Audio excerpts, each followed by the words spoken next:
और इधर आपको सवासल से अपडेट करें जहां पर आपको बताएं कि हमारे सीनियर रिपोर्टर अल्लाह वसाई की रिपोर्ट के मुताबिक काहना में मौजूद ऐसा भूत बंगला जो आज तक मीडिया, सियासी, समाजी शख्सियात, मुकामी सियासतदानों और काहना में रहने वाली गयूर नहीं मजबूर आवाम की आंखों से ओझल रहा। कमजोर दिल वाले इसे मत देखें, मजबूत दिल वाले तो बिल्कुल ही ना देखें। पटवारी हजरात देखकर अंधाधुन कर दें और यूथियों को तो ऐसा भूत बंगलों से वैसे ही कुछ लेन देन नहीं। अल्लाह का शुक्र है कि जाले वैसे ही तादाद में कम, उनके देखने और ना देखने से कुछ फर्क नहीं पड़ने वाला।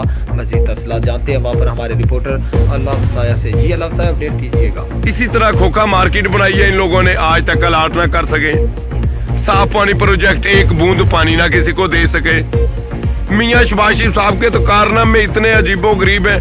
उन्होंने हमें जनरल 2 हॉस्पिटल का लारा दे के हमसे वोट लिए और हमें एक खैराती अदारा इंडस हॉस्पिटल बना के चले गए। ये स्पोर्ट्स कॉम्प्लेक्स है, इसमें बहुत सारे लोग माफिया जो इसमें इनका साथ मुलव्वस है, जिनकी मिली भगत से ये करोड़ों रुपए ज़िया हो रहे हैं। कई दफ़ा तो मैं सोचता हूँ कि ये वो लोग हैं जिनकी वजह से मनशियात फरोशी परवान चल रही है। अगर स्पोर्ट्स यहाँ बहाल होगी तो मनशियात फरोशी का खात्मा हो जाएगा और लोगों का धंधा बंद हो जाएगा। सत्य दिल से बातें करनी पड़ रही हैं मुझे। कुछ शर्म करें, कुछ हया करें अगर आप में है, अगर नहीं है तो डूब मरे। इंशाल्लाह ताला इलेक्शन करीब है, देखेंगे। वो पटवारी जो आपके गुलाम है उन्होंने तो आपको वोट देना ही है। ऐसा नहीं कि हम पीटीआई को वोट देंगे, हम किसी को भी वोट नहीं देंगे और कोशिश करेंगे कोई आपको वोट भी ना दे, चंद उन गुलामों के अलावा जिनके मफादात आपके साथ हैं।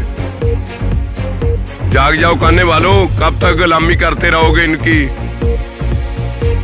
ये मफाद परस्तों का टोला है, हर दफा आपको फरोख्त करके भाग जाता है।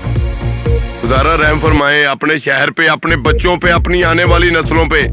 छोड़ दें इनको। ये खुद आप लोग खुद देख लें, आपको दिखाई नहीं देता, आप खाने में रहते नहीं। ये क्या है? ये वो स्पोर्ट्स कॉम्प्लेक्स है जिसके नाम पे मियां साहब ने वोट लिए हैं। आज वजीर आजम की कुर्सी पे तो बरजमान है मियां साहब, उन्हें तो कुछ दिखाई नहीं दे रहा, हम कीड़े मकोड़े हैं। खुदारा जाग जाओ खाने वालों। बस मैं इतना सा ही कह सकता हूँ कि आप जाग जाओ बस।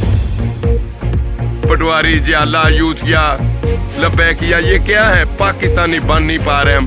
बाबा कैद आजम साहब भी सोचते होंगे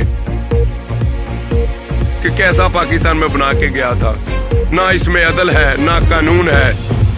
ताकतवर जानवर जाले कानून को फाड़ के गुजर जाता है, कमजोर उसमें फंस जाता है। ये हाल है मेरे पाकिस्तान का।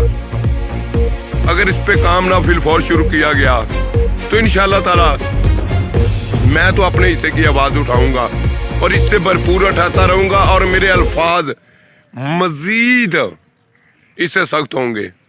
पाकिस्तान जिंदाबाद।